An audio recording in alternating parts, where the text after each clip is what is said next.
right. We do know that people do things that they want to do, right? We do know that that's a situation in a scenario.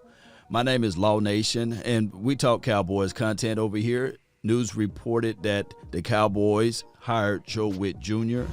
I think that Joe Whitt Jr., not just to look at his resume as it relates to working out with the coach that we have now, Dan Quinn, but you can go all the way back to my previous video of his resume with Green Bay Packers, Mike McCarthy.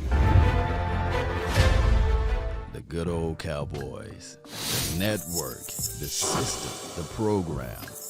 All right, so here's the situation. Cowboys hired Joe Whitt Jr. Not as the defensive coordinator. He interviewed for the job, but they hired him for defensive back coach / defensive passing game coordinator, what have you. Here's the thing. We do know that the good thing about it, it's a double buddy system, right? He worked with Dan Quinn. His previous resume was with Mike McCarthy. So they interchangeable with each other. And my thing is, there's nothing wrong with it. Familiarity is something that you would like to have. Continuity is something that you would like to have. Now, as far as the results, Joe Whitt over there, and I got to put this out there, Joe Whitt over there in Atlanta land, ranked 32nd in passing, defense, what have you. All right, so what does this mean? Well, this do mean that it do validates the truth that the Cowboys already had a coach in mind back in December, and they had to go through the formats of everything, of waiting to this moment, and they still had to solidify the Rooney Rule to bring in a minority interview, and you got to bring in two from the outside of the organization. And why not bring in Joe Whitt Jr.? You have a cup of coffee, you tell him, like, look, dog, here's the situation. Here's the groove. We need to have this interview, but we got another position in mind for you. It wasn't genuine. None of these interviews were genuine. Now that you look at everything and you see the whole and complete picture, just like the Marvin Lewis interview last year, it wasn't genuine. It's not like they had this in mind to hire those guys. It's just to solidify a ruling. You can take it however you want to. We still love this team, but some of the decisions are like, wow, come on now. You got to mask it a little bit better. All right, so what do he brings to the table, right? He do know Mike McCarthy. He do know Dan Quinn, okay? All right, now he did get a reigning endorsement from Charles Woodson. I think that went a long way. Charles Woodson, endorsed him to be the defensive coordinator. Now that he's the passing game or defensive coach or what have you, whatever position they're going to give him, we got to look back at Al Harris. Will he stay? Maurice Linguist, he's the odd man out. I don't think that he got any longitude and latitude. And all what those guys taught the current players or the players that was here last year is out the window anyway, right? It's gone. Why you say that, Law? Well, here's the reason why.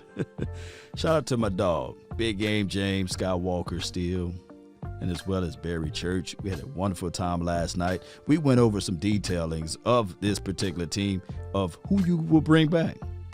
Will it be Cheeto Woozier? I don't think that he might be back in this particular system. And it could be that he's here, right? Jordan Lewis, Xavier Woods, all of those guys. Even Anthony Brown may be on the edge of the actual bridge there. So we can look at all of those things and say to ourselves, okay, that was from the last coaching administration as it relates to the defensive back coach. Now this Joe Whitt Jr., he might look at it and say, hey, coach, hey, Dan, what about this guy we had on the practice squad? I think that he can perform a little bit better than these guys over here on the Atlanta team. Well, what about this guy? His contract is expiring. There's so many rooms to this thing, right? So by the Cowboys going through this thing and pulling the trigger on him, we can't be mad at it. Shout out to him. He might have went into that interview and nailed it. And they said, well, damn, we can't put you in a position as a defensive coordinator, but we'll really think about you for this position in this role. And it could be another solid. Now, my thing is, if this was calculated and orchestrated or organized by the Joneses and as well as with Mike McCarthy and Dan Quinn, then maybe there could be the bridge that unites these two together. Remember, Dan Quinn, he got to go and comb through all of these guys and see whether or not the team that's here on the defensive side of the coin is ready to pick up his system, his philosophy, his scheme. And there's no time to play around with it. We better make sure that we are making the right decision. And the craziest thing of it all, we would never, ever, ever, ever know until probably after week 2, week 3, maybe week 4. That's when you could really see this defense gel together. Now, we can look at some of the trends, and we can look at some of the people that they bring in on the defensive side. And Joe Whitt Jr., his resume is not that bad, and as relates to the defensive backs that he showed love to over there on Green Bay side of the coin. Casey Hayward, he's pretty dope. Sam Shields, he's pretty dope. You know, all of those guys, we can look at them and say, okay, even Charles Woodson. Now, my thing is Charles Woodson was a product that he helped elevate, but come on, his skill was already there. Let's be real with it, right? So what are they trying to implement and build over here? I absolutely don't know. Now, it was brought up to the late night hype last night when we were talking to Barry Church. What about bringing in somebody with more experience? Because we can see the potentials in Diggs. How about this? And don't crucify me when I say this. I asked him about Earl Thomas. He's like, nah, we'll keep that phone on Do Not Disturb when Earl call, right? But what about his compatriots back in the day? Oh, his contemporary, his partner in crime, Richard Sherman.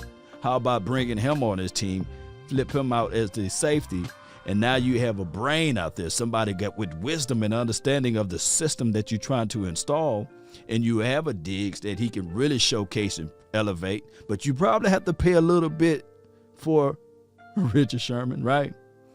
And then through this draft or through the free agency, you maybe, just maybe, you get another cornerback. And then free agency, you bring in somebody, not for dirt cheap, but somebody that can help out this safety role. And boom, you got a new team, a new philosophy. You got a new defensive back coach. Now all of these things can work together, and maybe we can see something that can stick. But one thing about defense is, a lot of times people look at the end result and forget about the beginning. Defense is something just like I said with the front five on the offensive line. They all work together, but defense also work like this. Everybody got to be on the same page. You can't have the safety freelancing and the DBs not knowing what the hell the safety are doing, right? And you can't have your front four with the wrong type of philosophy, whether they're going to be undersized, right? Whether they're going to be too big inside, right? So you got to have everybody on the same page on defense. If not, these smart offenses out here, they will find that hole, they'll find that weakness, and they'll penetrate that thing. That's why I was saying, shout out to my dog Okoye, when we was talking about, hey, we was talking about Jalen Smith out in space. We was talking about the fact that, hey, teams target that. You can talk about the missed tackles that LVE got, right? Or do out there. Or paper mache LVE, you know, glass case LVE. But teams, they're not looking at LVE. They're looking at how we can isolate Jalen Smith. That's a problem. And if we can see it from our couches, or if we can see it sitting back looking from the outside looking in, I know for sure that the teams that pay millions and millions of dollars, they're looking at it like, okay, how can we isolate Jalen Smith? And there's no shade or salt thrown at Jalen. These are the realities of it, right? So the Cowboys this offseason need to figure out where the hell they're going to put Jalen Smith. But that's a story of a different day. We're talking about secondary. So let me know in the comment box, do you guys feel Xavier Woods will be back? Do you guys feel that Jordan Lewis will be back? Do you guys feel that they will put Donovan Wilson in the right spot? Now, I got to put out Chido Awuzie. Can he play at free safety? These are zone corners. We need man guys now, right? We need somebody that can really redirect, come down and hit. We need all of those things. So let me know, will Joe Whitt Jr., the new defensive back coach or defensive passing game coordinator, would he be able to look at the guys that we already have, evaluate them quickly, and say, nah, this is a lost cause. Looking at the tape, nah.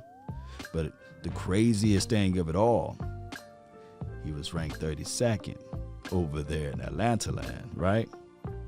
So I don't know how much room he will have over here to improve that.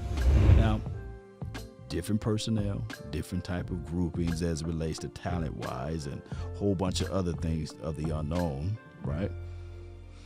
So we just have to sit back now and say, okay, dog, let's see what we can do.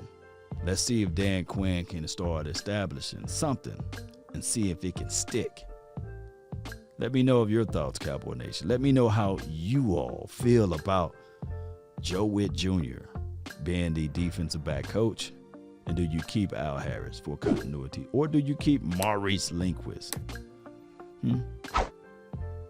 Or will we see now a Reggie Robinson out there, right? It's so many room for improvement on this team that at least the positive part of it, Mike McCarthy knows him, which is a buddy situation for the nation, and Dan Quinn knows him. So those two, you can marry it together, and maybe you can have a complete unit from there. That's been my time. I really thank you all for yours. And remember, you're listening to nothing but the best. Salute.